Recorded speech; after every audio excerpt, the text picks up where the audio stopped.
Good afternoon, everyone.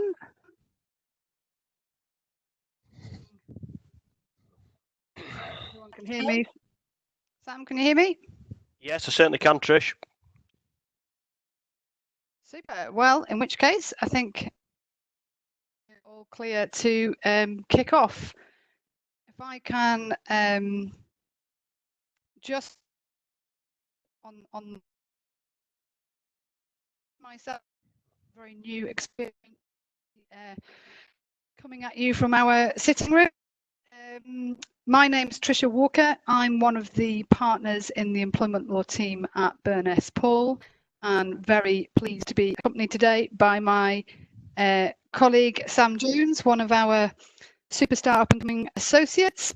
Some of you may know Sam, down-to-earth Yorkshireman with very dry wit. Sadly, I'm not sure the topic today is going to give much opportunity for too many jokes, even with it being the 1st of April and April Fool's Day, but there we are. I did hear that Thailand had issued a warning that the April Fool's joke about COVID-19 would be punishable by a law with a sentence of up to 5 years imprisonment, which seemed a bit over the top, and I wondered if that in itself was an April joke, but apparently not. So if I could just go through a few basic starting points, if everyone can please make sure that they're on mute and stay on mute, because we're expecting quite a lot of people joining the call today and it can create background noise. So if you can keep yourselves on mute, please, that would be appreciated. There is an opportunity, I think, side of the screen to put in comments.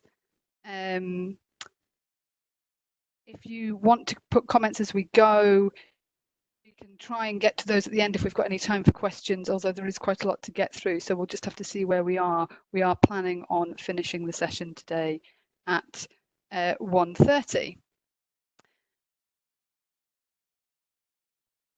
The webinar is being recorded. I've asked to let everybody know that, but of course, because you're all on mute, that hopefully won't be too much of a difficulty. If you do have any queries about our privacy policy, you can find that on the website. There's not the usual housekeeping about etc. We're all sitting in our own sitting rooms, so we shall kick off. What we're going to cover today, there's been a couple of sessions just like this with some of my other colleagues on the whole crisis we're going through just now from an employment law perspective and furlough leave. So I don't intend to cover everything that they've already covered. Sam and I thought what we'd do is we do a little session on some scenarios based on questions we've been getting in the last week, trying to think about the practicalities and some of the more day-to-day implementation of furlough leave and what that's going to mean and how to put it in place and what HR is needing to do that. I've put up a slide here because I think it's worthwhile. We're going to come on and talk about what we are now calling the F word, the furlough word, our new employment law swear word in the last week. I think it's wise to just recap on the kind of wider position that we're all in and this wider crisis at the moment. I've put up the quote there, it's life, Jim, but not as we know it, which is the misquoted line from the Star Trek movie. And it does feel to me like we are in a bit of a parallel universe at the moment. There's just been so much change in the last 10 days, 2 weeks. We now have a wholly new way of working. A large spectrum of the population are working from home, and that in itself is a huge culture shift. I'm not used to it. This is all very new for me, communicating with the team via video links.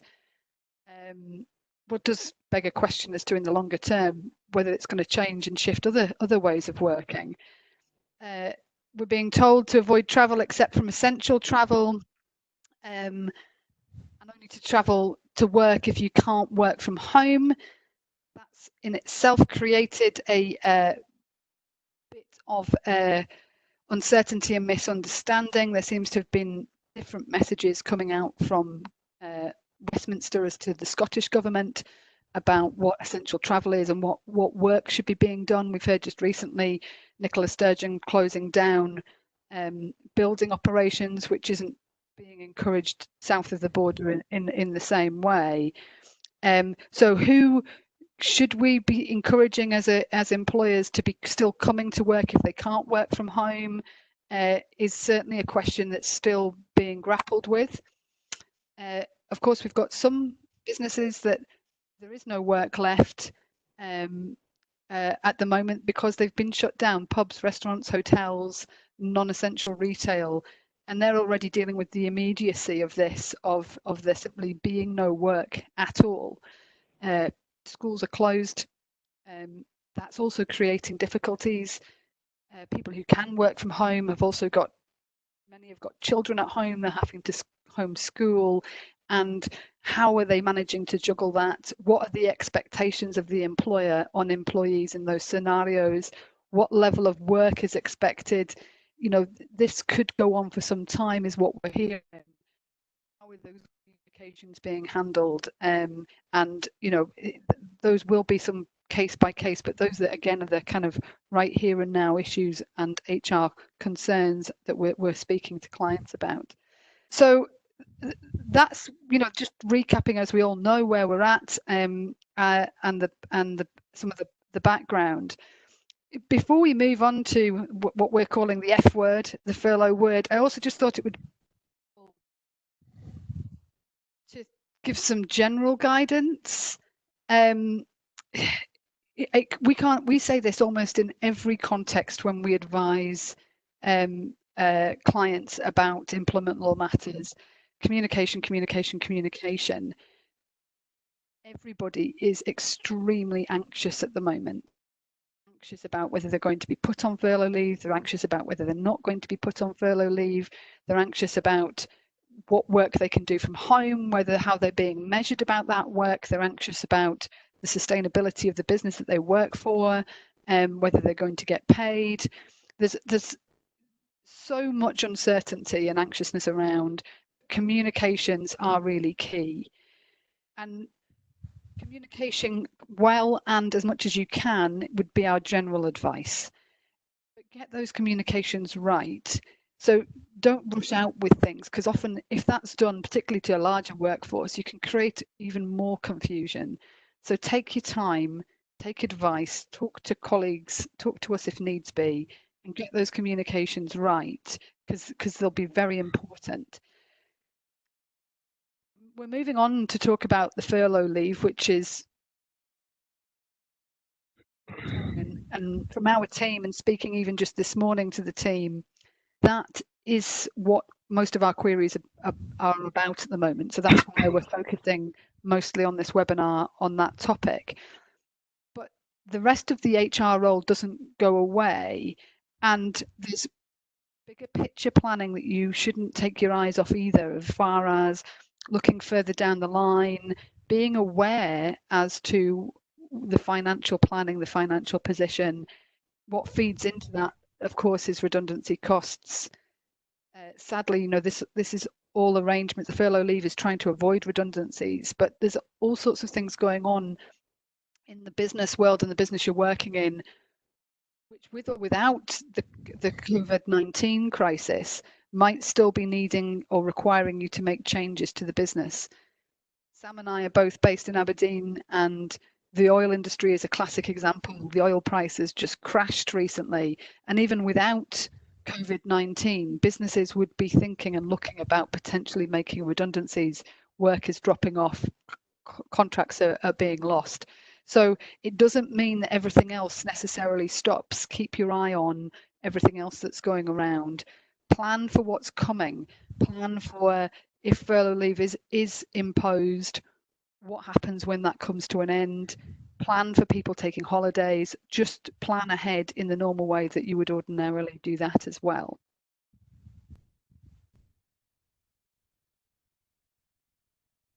Also think about the support that you need to give particular employees, again, which is nothing different, not par for the course, but particularly important in the time of crisis right now. Those who are vulnerable, disabled, I mean, parents particularly right now will have a huge amount on their plates. Think about, from the employee's perspective, what they are managing and dealing with, and whether there is anything from a work perspective that can be changed or put in place by way of support. Try and consider tolerating responses that ordinarily you might not tolerate, recognizing that people are in a very stressed environment and might react or respond to something in an unreasonable way, or they might misunderstand something. So general guidance of give people a bit more time, a bit more leeway, a bit more space and tolerance than might otherwise be the case. And try where you can. It's easy in a crisis to be focusing on dealing with the immediacy of the crisis, but this will pass. And when it passes, you want to have retain an engaged workforce and still have the staff morale to be able to move that forward. So don't forget about all these things, as well as the furlough leave that we're going to come on to talk about in more detail. ACAS has got some guidance. It's pretty basic at the moment. I imagine it will get updated. Everything, I'm afraid, is getting updated almost daily at the moment, whether that's HMRC guidance or government guidance or ACAS guidance. So no doubt this time next week, this webinar may be somewhat out of date, but we can only bring you what we've got. So the furlough scheme, quick recap. I don't intend to go into any of this particular stuff, but it will, in any detail, it will come up. What we're going to do, Sam and I are going to do, is we're going to go through a number of practical scenarios. But by way of background, as I am making, I hope, not incorrect assumption that everyone on the call will have heard of furlough leave. They'll know that this is the scheme designed by government to support operations and businesses who've been severely affected by the coronavirus, and it's designed deliberately to try and reduce job losses, reduce redundancies. It's been put in place incredibly quickly, and for that reason there's still a lot of uncertainty about it, but the general premise is that the scheme will pay 80% of an employee's usual monthly wage costs, up to a cap of £2,500 a month, based on gross salary. The furloughed employee, if you furlough an employee, then cannot do any work of any kind. And that furlough status, particularly because you are agreeing that they will take a potentially, unless it's topped up by the employer, a reduction in their wage, in their salary, that needs to be agreed with them. The hope is that if it's, do you want to go on a period of furlough leave subsidised by the government at 80% of your pay? The hope is that many people will see that this as a welcome scheme. Both, it's certainly welcomed by employers, but employees may see it as a welcome scheme too, and that they will agree to it. But as we'll come on to, there may be some who don't wish to for various different reasons. Furlough leave is not available for employees who commenced employment with your organisation after the 28th of February 2020. Questions are we getting? A constant stream of questions. This is a kind of things we're being asked, kind of things we're going to try and address in the next 40 minutes or so. Can we just impose it? Can we just get it in place and impose it? What's the relationship between holiday and furlough? Both of those are people not at work. Can people be on holiday while they're on furlough leave? What about if they're sick? Can they be on furlough leave and sickness at the same time? Can we reduce pension contributions where we've got high pension during a period of furlough leave? what is the interaction between TUPE, if we've got a TUPE transfer happening, and furlough, how does that affect things? Can we still talk about redundancies, or are we obliged to furlough if we were thinking of redundancies? Can we go through redundancy consultation while people are on furlough leave?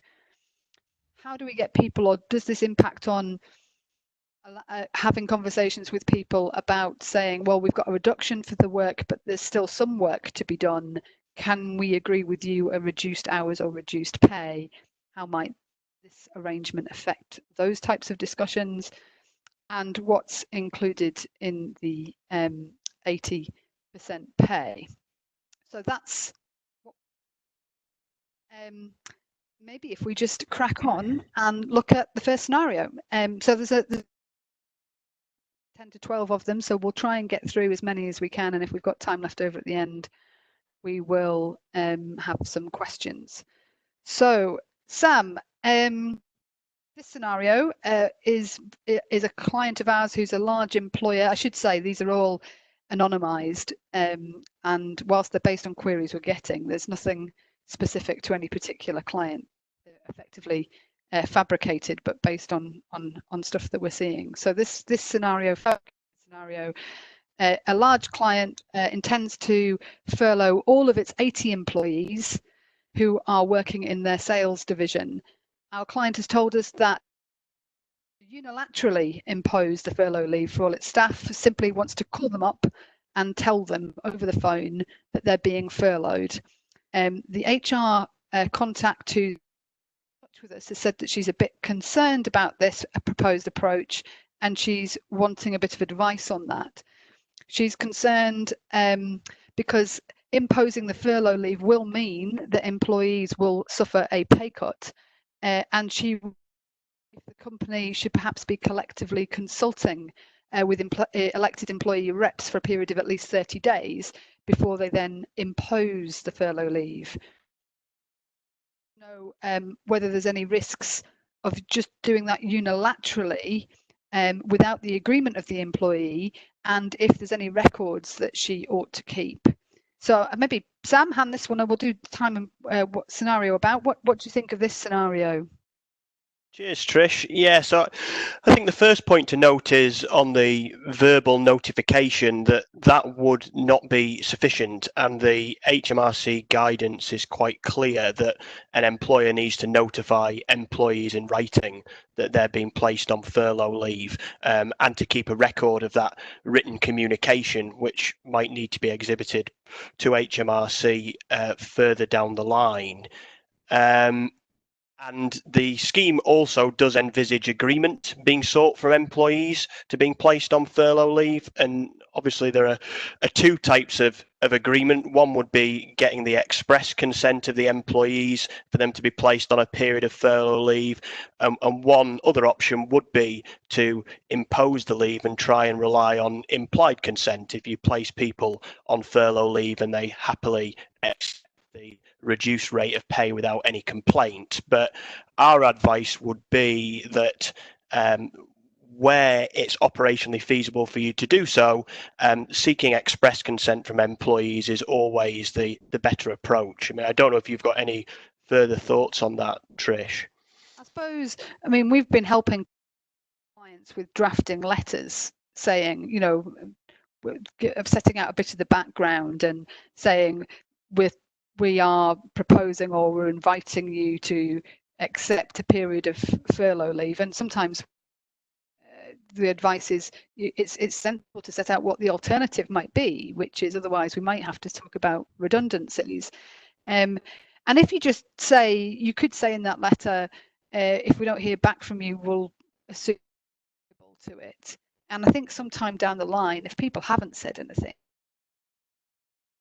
I think that could be relied upon, although, as you say, much better if they can sign something, send it back, or even just reply in an email. So you've got an email back for them saying, yes, I agree to all the new terms and conditions that would be imposed as a result of the furlough leave, and in particular, the reduction in pay. Yeah. There's a question there about the collective consultation, Sam. Yes, this is a question that we've been asked by quite a lot of clients, and the question of whether, if employers are proposing to place 20 or more employees on furlough leave, should they be collectively consulting about that? And as I'm sure many of you are aware, there is an obligation to collectively consult with either elected employee representatives or a recognised trade union, if there is one, if an employer is proposing to make 20 or more redundancies within a 90-day period. And we've been asked whether placing 20 or more employees on furlough leave would trigger that obligation. And the advice that I've been giving to clients, which I think is perhaps a more pragmatic way of looking at it, is that if you're just seeking consent from employees to go on furlough leave, then arguably you're not proposing to make any dismissals at that time. So, and as Trish says, if the alternatives to furlough leave are potential redundancies or a period of unpaid leave, then one would hope that the majority of employees would be agreeable to going on furlough leave. So I think in those circumstances, my advice would be to seek consent initially, and if 20 or more employees then indicate to you that they object to being placed on furlough leave, to revisit matters then and then think about kicking off a collective consultation process.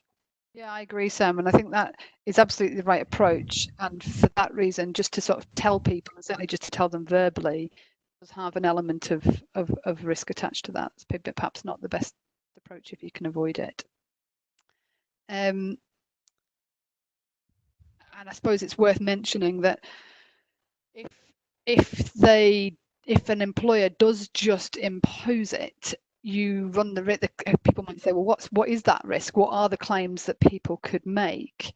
And the argument would be there's been a breach of contract because you didn't get my consent. You simply reduced my salary to 80% without my consent. So there's an unlawful deduction from wages. There's the possibility someone could say that breach of contract was a material breach, and therefore I'm going to resign and claim constructive dismissal. Is a possibility, although I think in the unique circumstances we've got at the moment, that's probably unlikely. And a tribunal might say, why didn't you go and have a conversation with your employer about that? And that would then allow the employer to rectify that, or to have that conversation and say, well, if you don't want to go on furlough leave, that's fine, but we'll have to then have a conversation with you about a potential redundancy. And of course, if you haven't sought consent and there is more than 20 people coming to your organisation saying, well, we don't agree, we're not consenting, and you've done it anyway, you could run the risk of a protective award for failing to enter into collective consultation. I think that deals with, and the records piece perhaps is the last question there that's on the slide. HMRC have said that they can come and audit the arrangements retrospectively after the event. So again, it is helpful to make sure that you keep those emails where the employee says, yes, I've agreed to this, because that is a condition that they agree, or the signed document that comes back. So try and make sure that those records are all kept, particularly in the event that HMRC come asking about them later on down the line. And I think there's just one more point as well on the slide, Trish, which is why might an employee refuse to go on furlough leave? So, employees would be agreeable to going on furlough leave, but you might have some employees who don't want to go on furlough leave for a variety of reasons. For some, given that funding under the government scheme's capped at £2,500 per month, it will be a substantial reduction in pay. And they may therefore be prefer to be made redundant and then try and seek alternative employment elsewhere. And also, some employers might have a very, very generous contractual redundancy scheme in place. Then it might be more attractive for certain employees to be made redundant rather than going on furlough leave. So these are just practical issues that employers ought to be aware of. And although we're saying that we would expect in the majority of cases that employees will readily agree to go on furlough leave, that's not necessarily always the case. Yeah, absolutely, Sam. Good point. Absolutely. Yeah, absolutely. So, scenario for you here, Trish. So, we've been asked to advise a client who is a manufacturing pharmaceutical company who make and sell cosmetics, toiletries, and the like. Their work is not considered to be essential work. A number of their customers are large hotel chains. The company employs a number of sales personnel who all tend to have quite flexible hours, and these staff have very small basic salaries, and the majority of their earnings are made up by way of commission. Some of the affected staff are on 0 hours contracts, albeit they still have tax deducted through PAYE and pay national insurance contributions. The orders and sales figures have fallen off a cliff, and staff are now asking if they and a particular issue for the client is whether the furlough scheme includes commission when calculating what an employee is entitled to under the furlough leave scheme. What are your thoughts on that, Trish? Yeah, so the guidance from HMRC is quite clear that commission is not to be included. It states that the employee will get their regular wage, but that fees, commission, and bonuses are specifically excluded. So where you do have someone who gets a small basic salary but quite large earnings by way of commission, unlike if you like holiday pay arrangements where commission has to be taken into account, that wouldn't be the case here. So I think you need to be clear with employees when placing them on furlough leave that wouldn't form part of what's considered their regular wage. We have been asked questions about other additional things to, if you like, basic salary, such as car allowance. And in my view, that could be considered regular wage and could form up to the part of the regular wage up to the £2,500 a month limit. The scenario there also talks about people on 0 hours contract, and there was lots of talk about protection for people on 0 hours contracts, and they are included because it's anybody who's paid under a PAYE scheme. So 0 hours contracts which are paid in that way would still, and where you have people's variation in pay, often 0 hours contracts, you know, their pay can depend on how much they've worked, and therefore it's different month to month.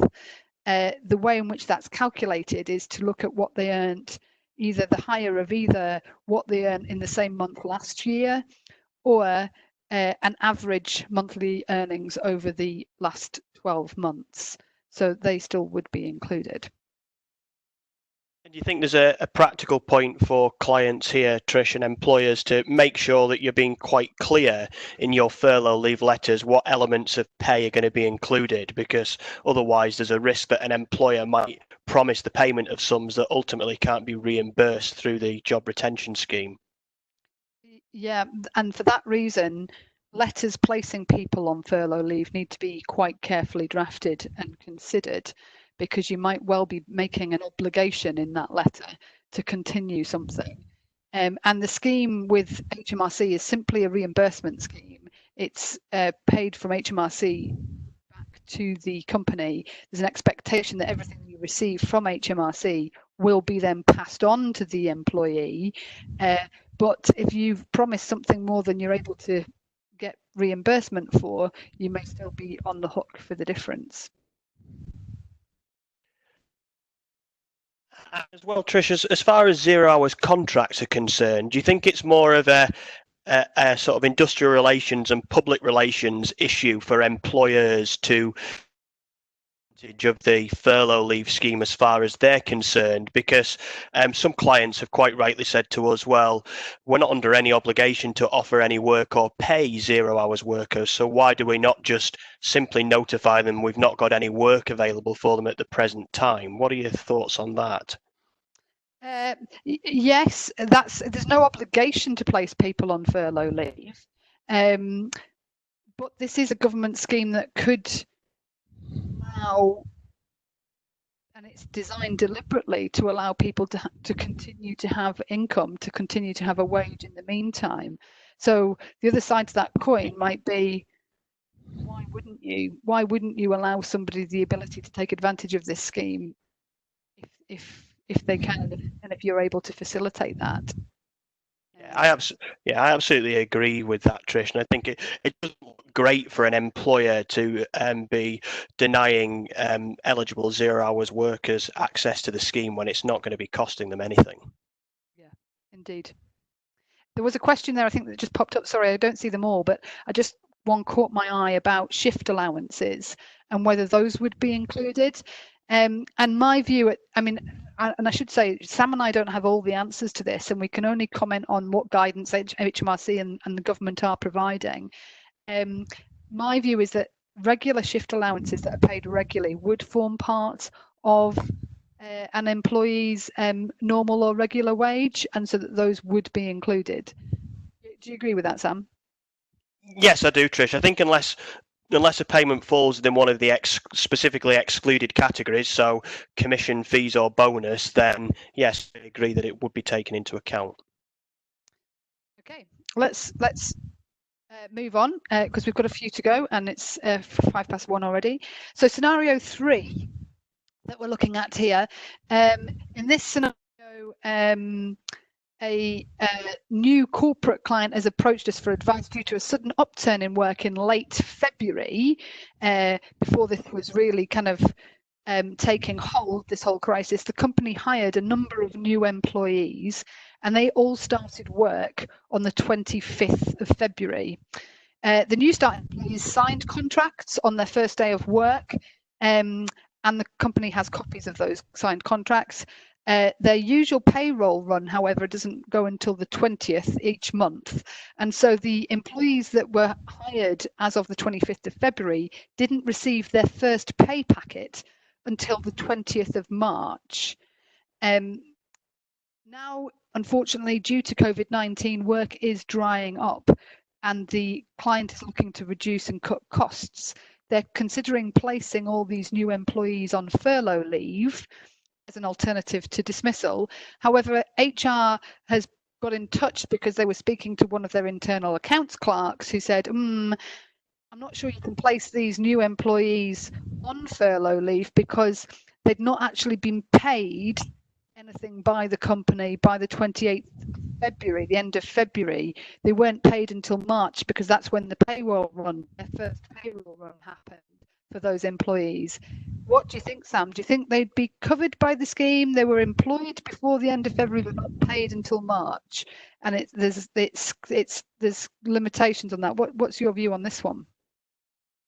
Yeah, but my view is that they would be eligible to be furloughed, and the significant the guidance says that employees need to be on an employer's payroll as at the 28th of February in order to be eligible to be furloughed. And I think the significant factor here is that the employees were hired prior to the 28th of February. So I think the fact that they're not paid until March isn't significant in terms of determining whether they're eligible to be furloughed. And I think the guidance from HMRC suggests that any individual who's hired after the 28th of February is not eligible to be furloughed, but provided that you're hired prior to that date, then you would be eligible.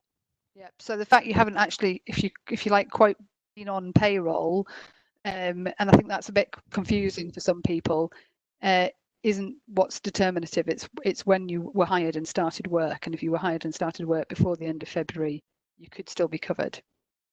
That's my view, Trish, and I think it would be very harsh if that was not the case, and whether you were covered depended on when you were actually paid, which wouldn't be consistent with what the guidance says either. The guidance seems to me to be quite clear that if you've been hired on or before the 28th of February, then you are potentially eligible. Yep. Okay. Let's move on to scenario 4. So in this scenario, Trish, a catering company, Let's Eat Limited, has a contract with a large oil and gas operator to provide its canteen services.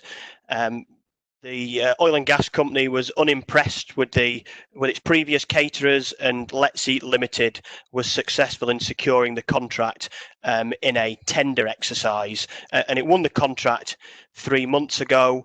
And there's going to be a TUPE transfer, and that TUPE transfer is going to take place on the 20th of April. There are 25 people who are going to be TUPE transferring, who are assigned to work within the oil company's headquarters at the canteen. But because the oil company have reduced its staff to a skeleton staff only as a result of COVID-19, the usually busy canteen is now almost empty. And as a consequence of that, there's presently a requirement for no more than 10 canteen staff at any one time. And Let's Eat have been in touch asking if they can make 15 canteen staff redundant, and whether we think that would be a good idea, or do we recommend that they furlough them instead? What your thoughts are on that, Trish? Yeah, this is quite a tricky one for a number of reasons. Firstly, the 20th of April is actually less than 3 weeks away. And an employee has to be on furlough leave for at least 3 weeks in order for the employer to be able to make an application and claim back. That's the minimum amount of time an employee has to be on furlough leave.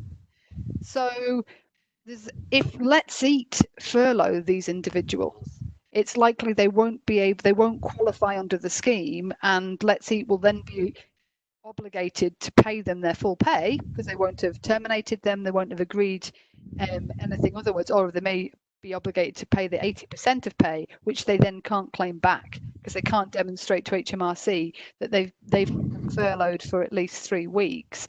And I think this whole issue of TUPE and TUPE transfer is what we may see further guidance about it, because it does seem to me that it's been a bit overlooked, and that some of these it's creating loopholes that may be unintended.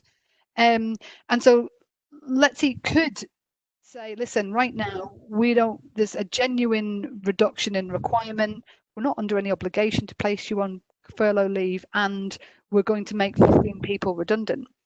But of course, as we all know, in a TUPE transfer, the outgoing provider of the services doesn't really want to make redundancies, because that will cost money too.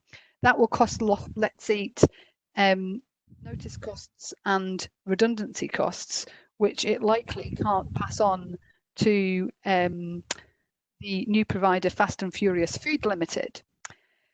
So they might want to do a bit of a financial analysis between agreeing to continue paying these individuals, or perhaps saying, we're not going to furlough you, but can we have some sort of mutually agreed reduction in pay and reduction in hours, but you will still remain employed and you'll still remain assigned to the canteen work, such that they then TUPE transfer to Fast and Furious Food Limited, and that becomes their problem once they've transferred across. The difficulty then, of course, for Fast and Furious Food Limited is that none of these individuals were on their payroll as of the 29th of February. So they didn't come onto their payroll until at earliest 20th of April. So then Fast and Furious Food Limited are unlikely to be able to furlough these individuals either. And if all 25 come across, as would likely be the case if Let's Eat don't terminate any of them or make them redundant, then the obligation and the cost of making them redundant will then lie with Fast and Furious Food Limited, and they won't be able to rely upon the furlough scheme either. And so for that reason, I do think this creates a bit of a loophole that may be unintended.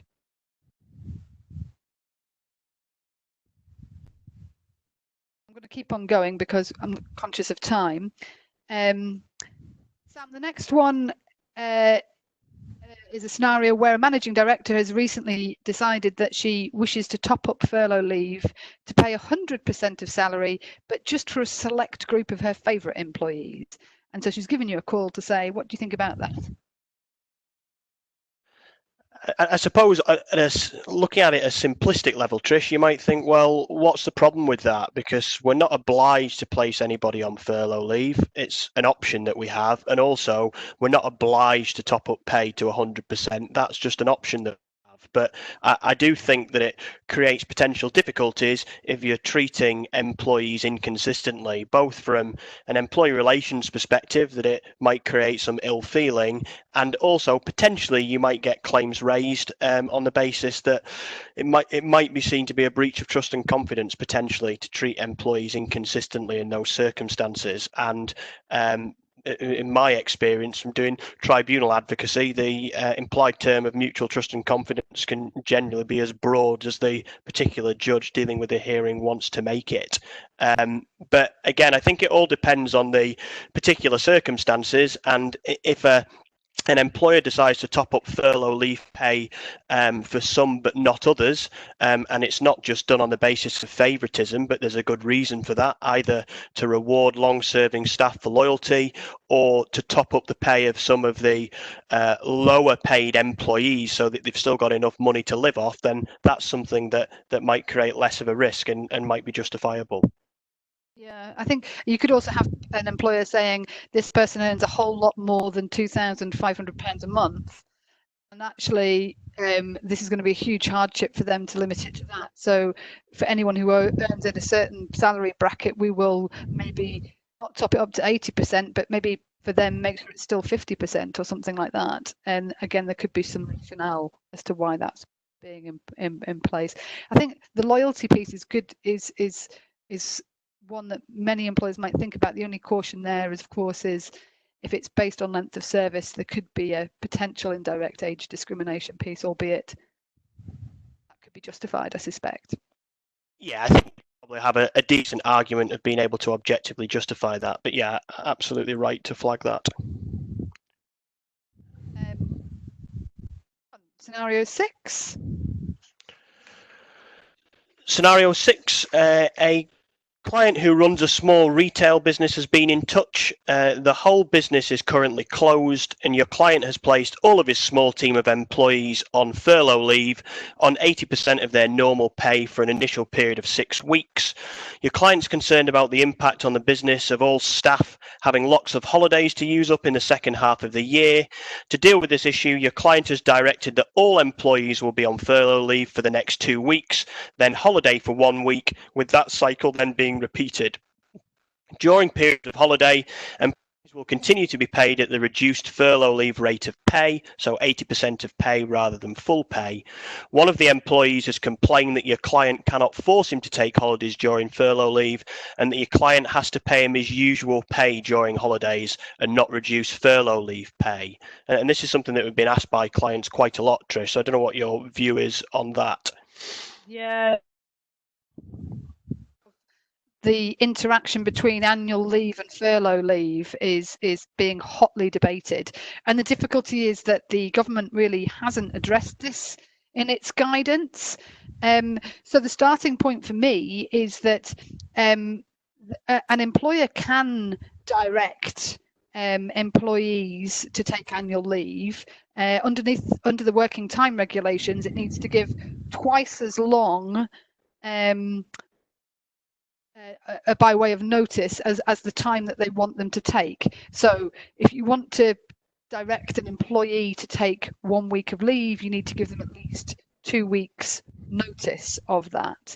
And in this scenario, they're doing that. They're saying you're going to be on furlough leave, then you take a week's leave, and then you furlough leave for 2 more weeks, and then you take another week's leave. One of the problems I foresee with that is that and it might be being done that way, perhaps for cash flow purposes or other reasons, because in my view, it may be difficult to sustain an argument that the pay for the annual leave is at the furlough leave rate if it's annual leave. Again, the working time regulations are clear that when someone's on annual leave, they need to get their normal remuneration. And I think it might be difficult to suggest that someone's normal remuneration is the 80% furlough leave pay. So I think the difficulties here are that someone needs to be on furlough leave for 3 weeks for it to count. So I'd be quite nervous about splitting it up 2 weeks, 1 week, 2 weeks, 1 week, even if you're doing that for cash flow purposes. It would be much preferable to say take 4 weeks of furlough leave and then you'll come off furlough leave and go on to annual leave for 2 weeks. And that both satisfies the notice requirements and makes sure they're on furlough leave for at least 3 weeks before coming off it. And the guidance to suggest it's possible for people to go on and off furlough leave. So there's the ways and means in which you kind of achieve a very similar outcome there, but just change the timing of when that holiday, when you direct employees to take holiday under that scenario. And I think it may put the employer in a much safer position. Any thoughts from you on that one, Sam? No, I completely agree with everything that you've said there, Trish. I suppose there's one other thing that's maybe worth mentioning, and that is the recent announcement under the working time coronavirus amendment regulations, which allow employees or workers to carry over up to 4 weeks unused annual leave over a 2-year period. So usually you can't carry over, but they're saying you can. I did wonder what the purpose of that was, because most employers will not be wanting, when things pick up again and everyone's getting back, for employees to have a whole lot of leave. So I'd have imagined that employers might be subject to any cash flow issues and paying for it. Employers might be wanting employees to be taking some holiday right now. It might suit them to do that.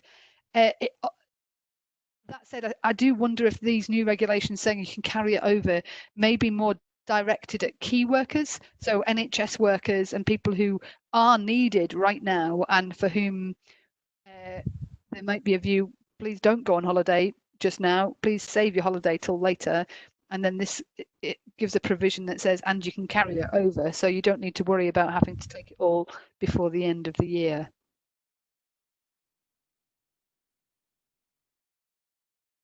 On a similar note, we're getting lots of questions, kind of interaction between holiday and furlough leave. We're getting lots of questions about the interaction and overlap between sick leave and furlough leave.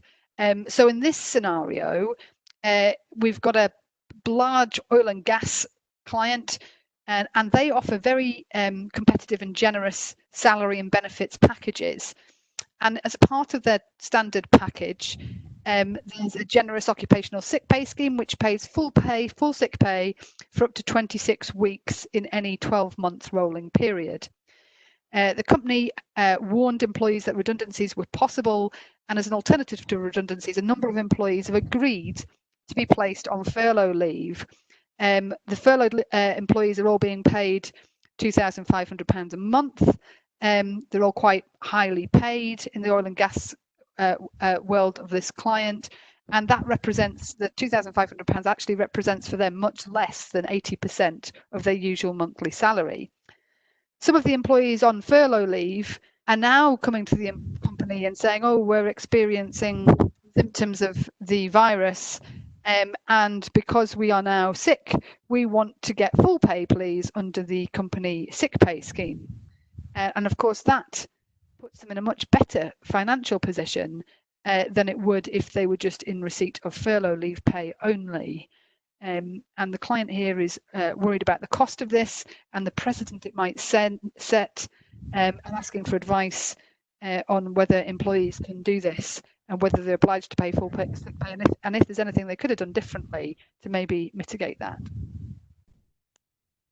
Sam? Thanks, Trish. So I suppose the first point to note for employers who are considering furloughing people at this present time is that the HMRC guidance is clear that an individual who's currently on sick leave or self-isolating can't be placed on furlough leave until the end of that period of sick leave.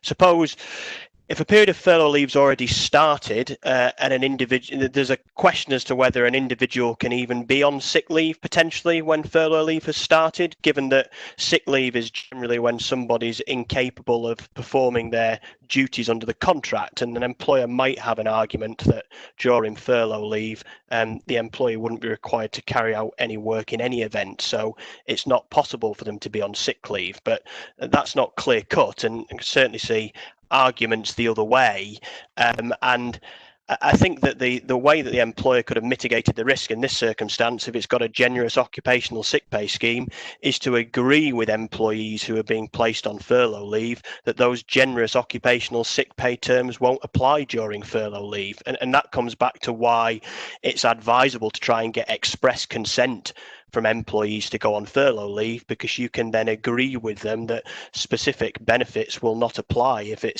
that's going to cause you an issue.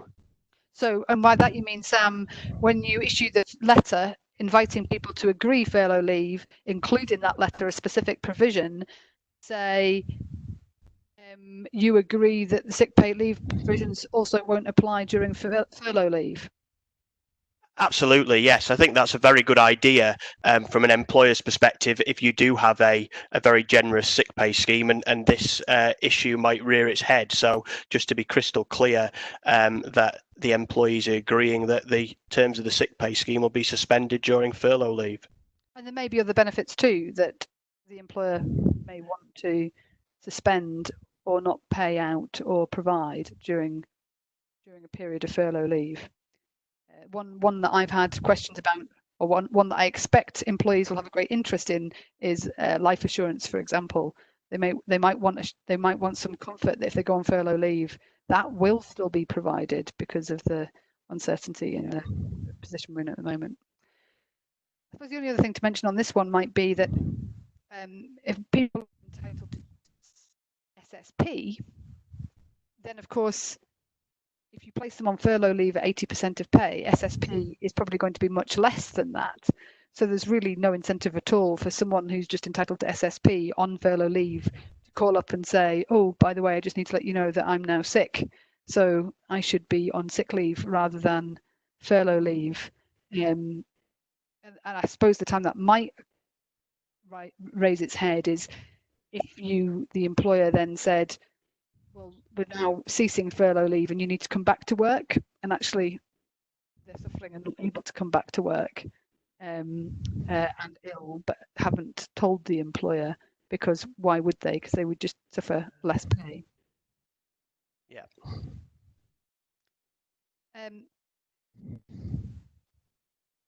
So on to number 8, scenario number 8. So this is something that we've been asked again quite a lot by clients about, the difficulty of getting employees to agree to short-time working on reduced pay where furlough leave's available. So we've got a client in the manufacturing sector. Due to coronavirus, the client does not have enough work for all of the 20 employees in the workshop. The client does, however, have weekly orders to fulfill for a major customer for the next 3 months on a weekly basis, and will therefore need 5 staff to keep working 50% of their normal working hours, while the other 15 workshop employees will be placed on indefinite furlough leave. Your client has selected the 5 staff who will be placed on short-time working and has asked these staff members to agree to a 50% pay reduction for the next 3 months. All 5 staff members have indicated to the company that they have no intention of agreeing to a pay reduction and have all asked to be put on furlough leave instead, so that they'll receive 80% of their usual pay. Your client's concerned about losing the contract with a major customer and being sued for breach of contract if it cannot fulfill the orders. What can your client do in those circumstances, do you think, Trish? This is a really tricky one, and actually this is the occasion where I think furlough leave could create some difficulties. because you can quite understand the position of employees that are saying, well, hang on, 15 other people are getting 80% of pay for doing nothing. Why on earth would I agree to get 50% of pay for having to come in and do 50% of my job still when they're not doing anything and getting 80%? So I think furlough leave is going to create potentially a difficulty for employers who still have work to do and are wanting to get agreement from employees to reduced hours and or reduced pay. At the end of the day, there is no requirement to put people on furlough leave. So at the end of the day, there could be a conversation with the 5 individuals to say, well, if you won't agree it, we're not under any obligation to put you on furlough leave, and then we'll have to have a conversation about potential redundancy, which seems slightly ironic because we're then saying we're going to have to terminate your current contract unless you agree to a reduction. And therefore you might have no work if you're made redundant, but we won't agree to the fact that you've got no work and put you on furlough leave on that basis. So it becomes quite tricky and a bit messy. I think one practical solution, if possible, might be, and it doesn't say in the scenario what each of the 15 people or those who are employed in the workshop do, but one scenario might be to agree that there's a rotation of furlough leave so that we only need 5 at any one time. So you agree to it whilst you're working, a reduced hours and reduced pay. You will have 3 weeks go on to furlough leave, and 5 others will come off furlough leave, and we'll ask them to agree 50% pay and 50% working hours. And by way of consultation and communication, see if you can get that agreed across the board. But not easy, and it is the situation of having to agree different arrangements that I think, or lesser pay arrangements that might be made more difficult with this. But I can get 80% if you give me nothing and I just sit at home.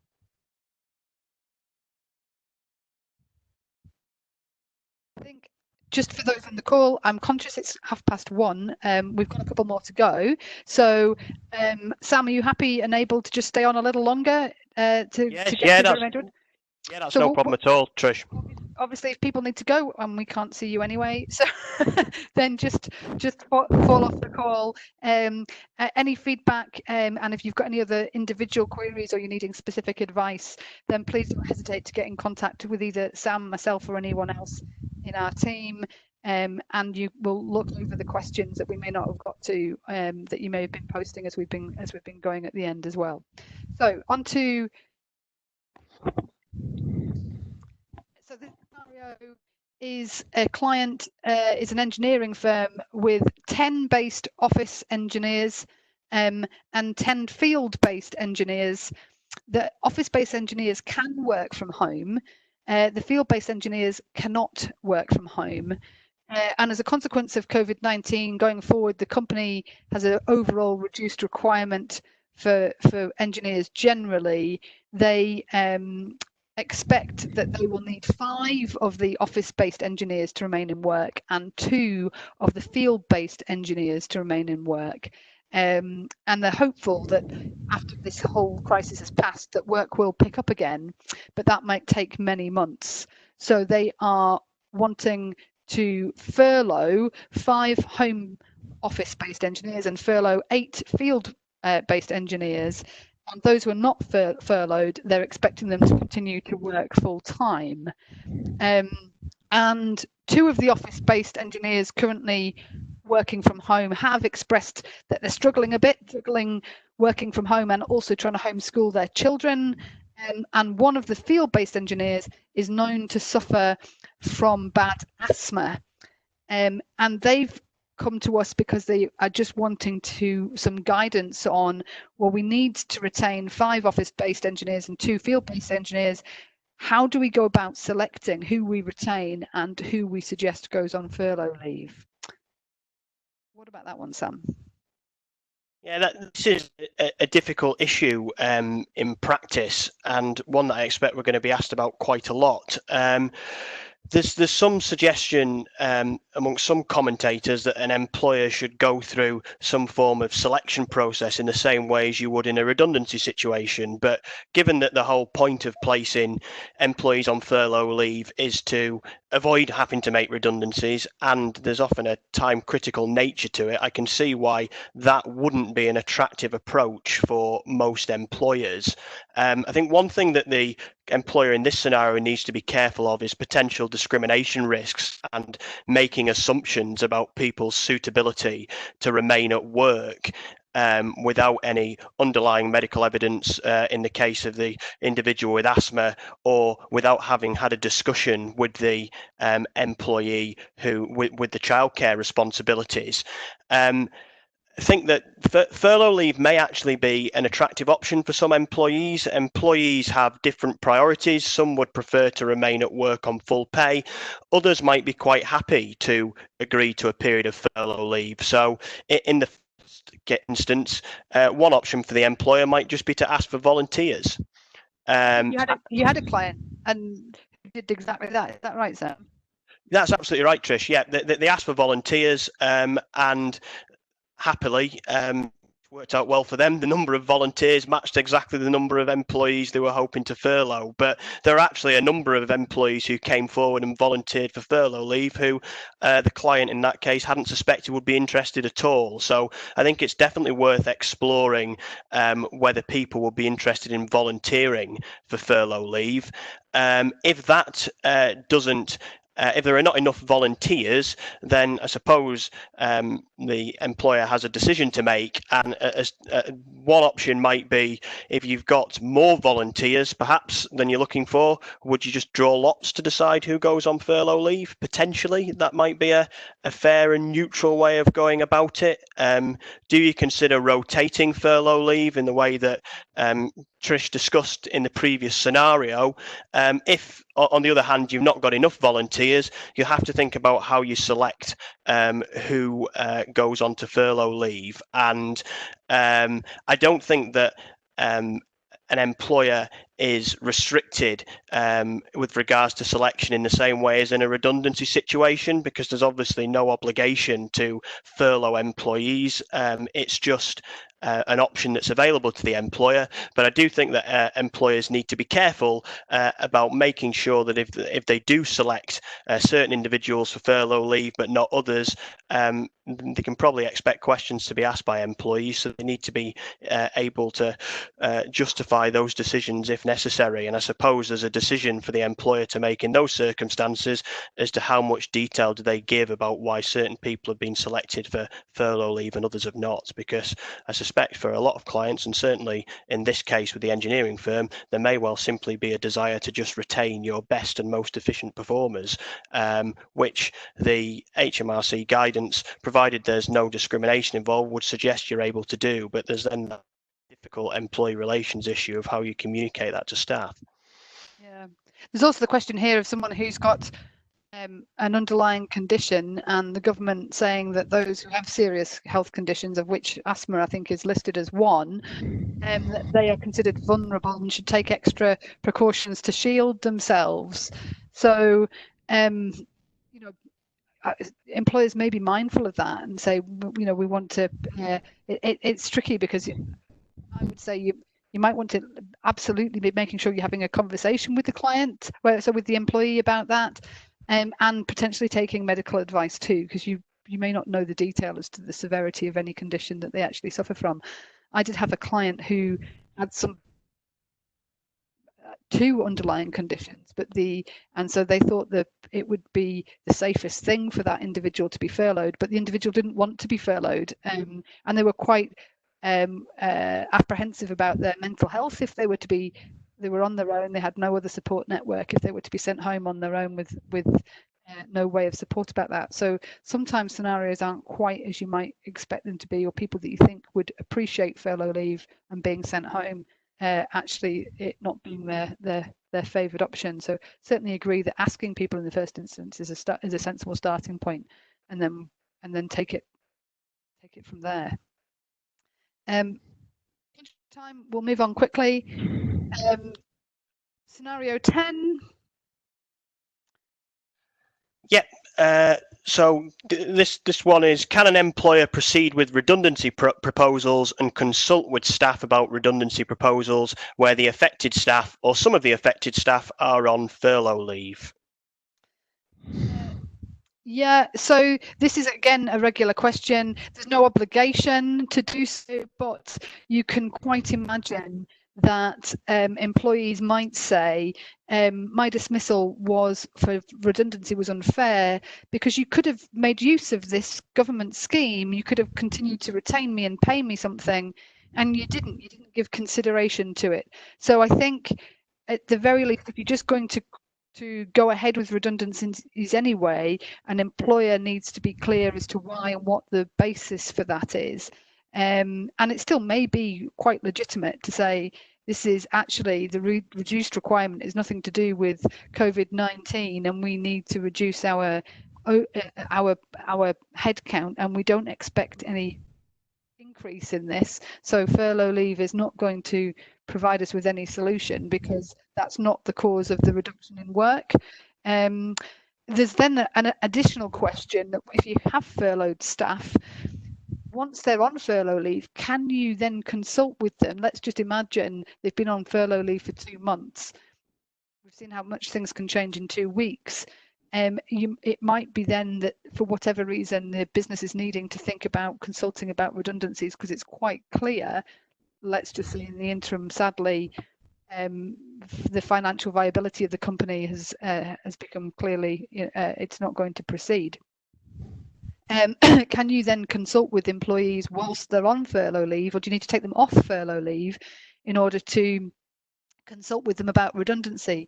And it's not entirely clear, and the guidance isn't clear on that. So you might need to just watch this space.